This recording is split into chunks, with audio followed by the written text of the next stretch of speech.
Okay, here we go. Hi, I'm Josh with MediaLeaders.com.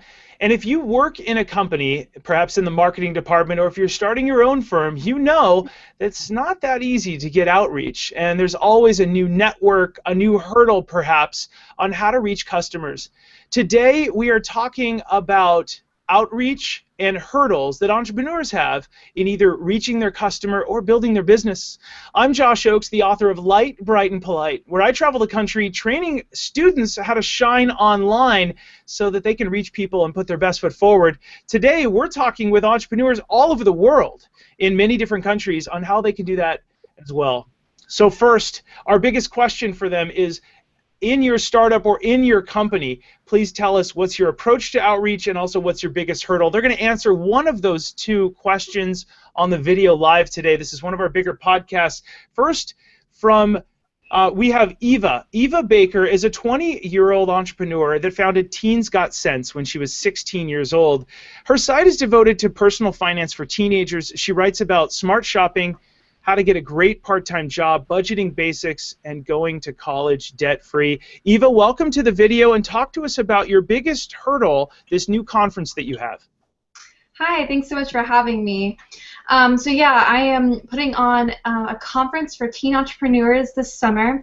And this is the first year that we've ever had it, and so I'm just finding it really difficult to just kind of break through that wall of a first-year event. I tell people about it, and they're like, "Oh, that sounds really great," and people, a lot of people are interested, but we don't have any momentum because we haven't done one before. Yeah. And so sometimes it can be a really huge hurdle of just trying to get the word out to as many people as possible. And I feel like I spend so much time doing that, but then I also look and see this huge long list of people that I haven't contacted, and it just seems like that list never ends. And it can get really discouraging sometimes when you feel like you can just never reach the people you want to reach, and if you could just reach a couple more people, maybe you would get more interest and get more attendees. Yeah, no, that's a really great point.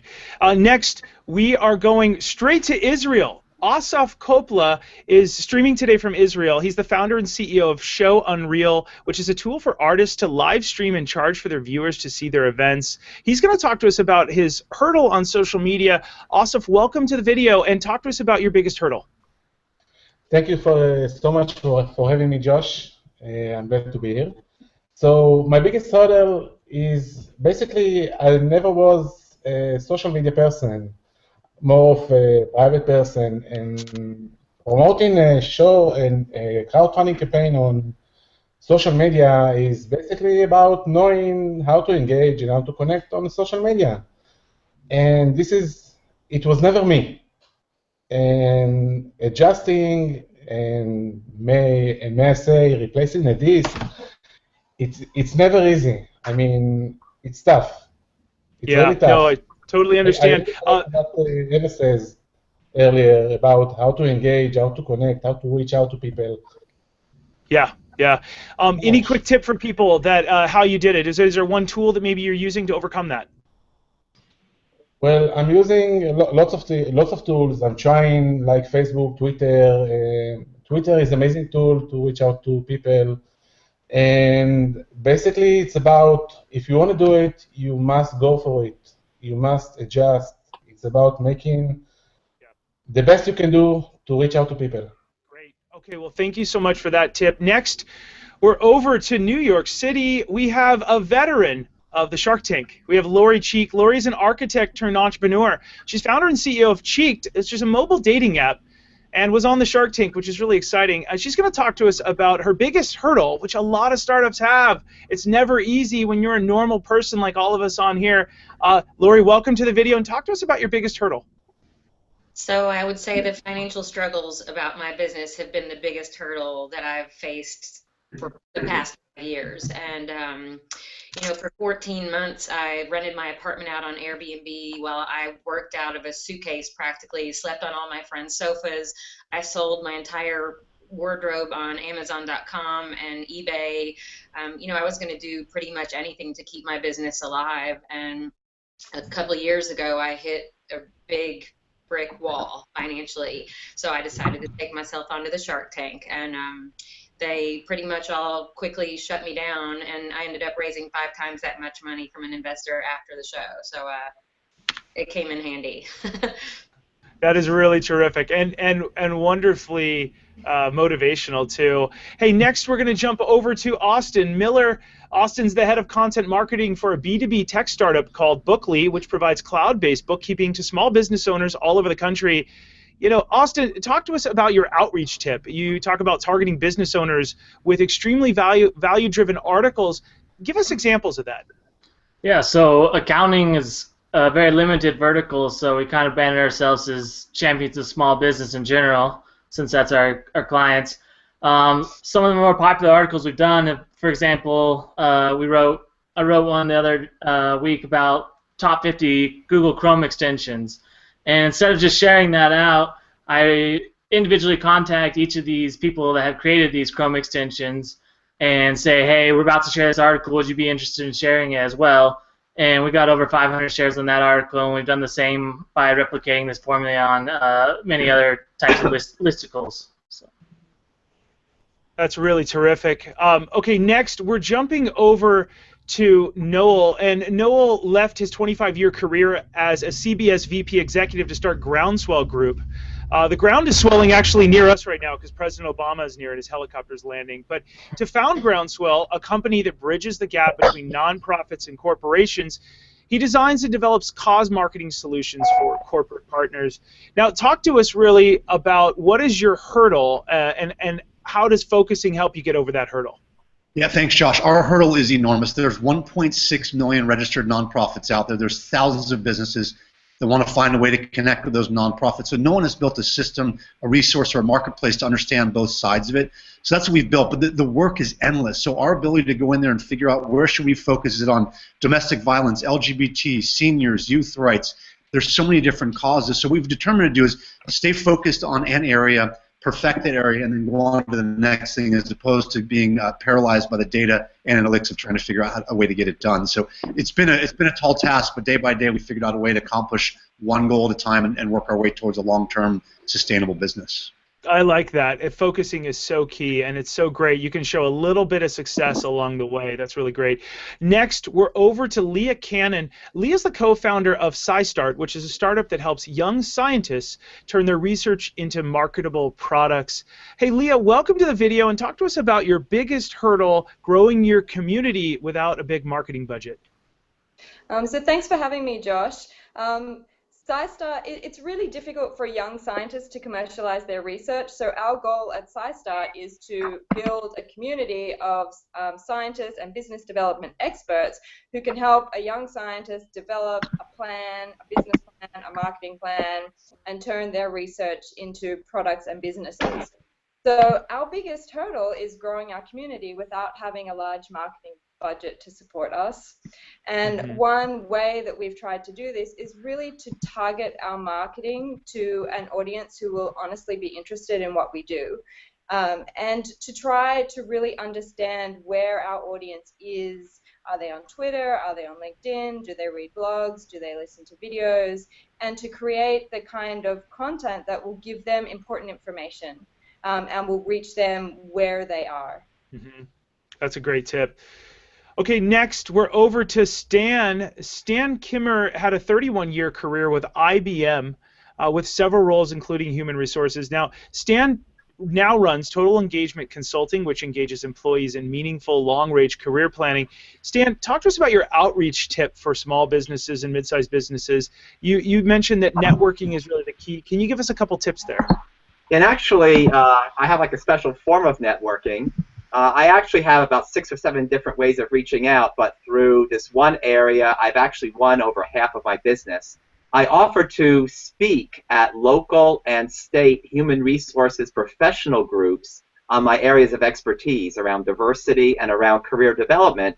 And this way, people can see firsthand that I really do know my subject, and they also see the passion I have for my areas. Then I usually have some books that I give away. I collect business cards, and then I reach out and follow up with the people who have heard me speak. And again, I've won over half of my business through people hearing me speak. And over the last 5 years, I've actually spoken at 60 venues and have gotten 2,000 contacts through that. That's terrific. I like how you're really tying it in with Austin. Austin's basically saying give it away for free, and I know you guys aren't saying that, but what you're essentially doing is giving content marketing. You're speaking at a conference live.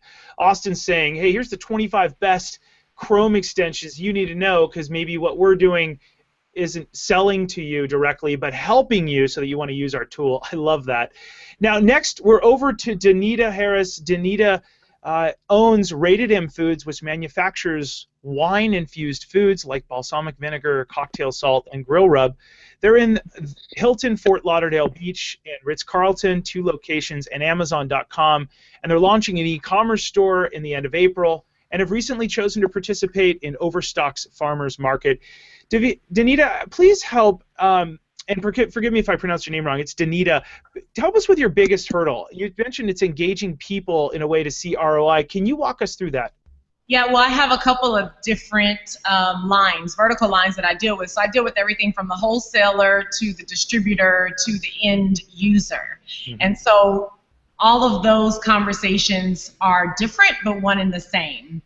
They're on different media platforms, but they all come together at the end point, which is obviously the sale. So what I found, actually, I give away as well. I give away samples to chefs.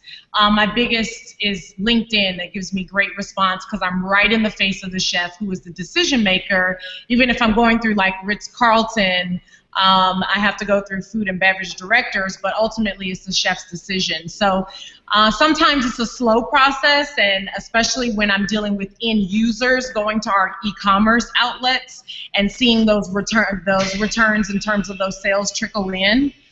So sometimes I wonder, oh, am I saying the right action item? Am I giving enough direction? Am I giving enough sales procurement to want them to actually purchase from those media outlets?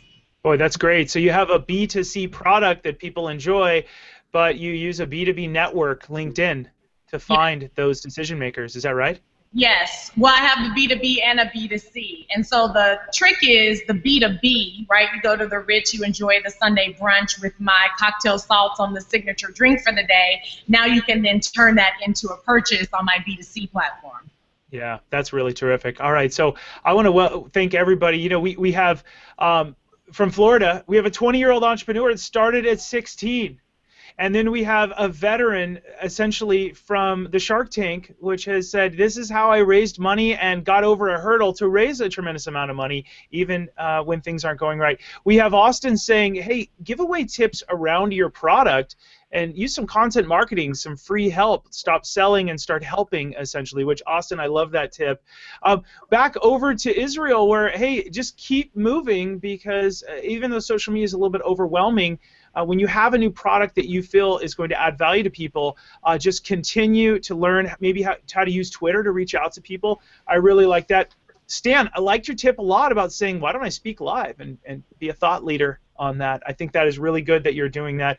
And then we went straight over to Groundswell, which says, essentially, you have so many ideas, you focus on one or two at a time to really have traction, which turns into great stories, which helps you in the long run, which I thought was great too. Leah, you had some wonderful tips on how to grow your community without a big budget, which I thought was excellent. And then back over to using a B2B tool to reach people and help with the B2C outreach, which I loved. I want to thank all of our experts today that are hardworking entrepreneurs all over the world. They really are adding value in making sure that we know that it's not easy to outreach, and there's going to be a lot of hurdles as you're growing your company.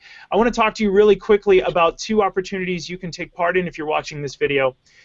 As I travel the country talking to 30,000 students a year all over the United States, and I teach them how to shine online so that no matter the opportunities in their future, they can put their best foot forward on the most important resume, which is their Google results.